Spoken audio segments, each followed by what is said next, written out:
There seems to be a concerted effort to undermine the government in office before it finds its feet.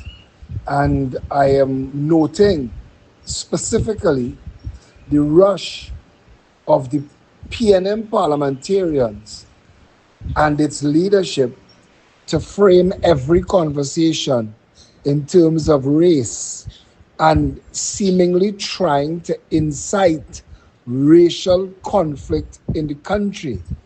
I also heard the juvenile member of parliament, Kareem Marcel, and his war talk.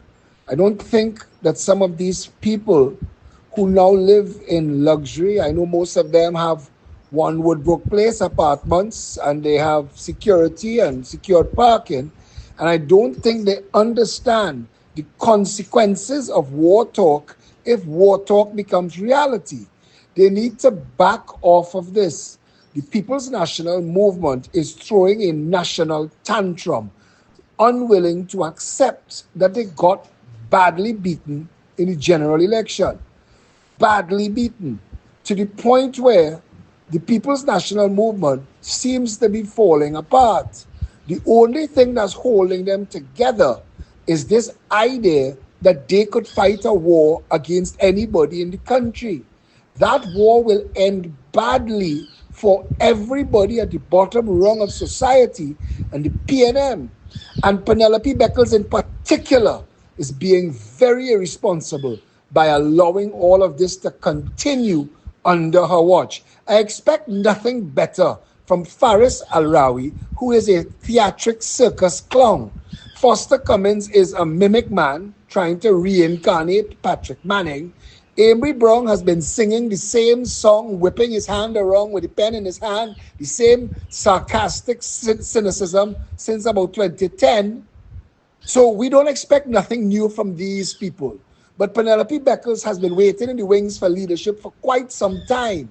And we were expecting at least better from her than the leadership we're getting right now. Because everything that happens as a consequence to what her members are doing and saying will be laid at her feet.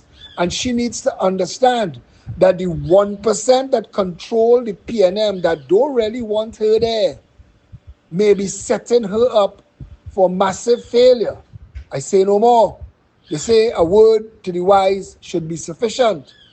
The People's National Movement is trying to galvanize support into a wildness because they cannot find a rational conversation to explain to the population the mess they made of this country in the 9.5 years they were there.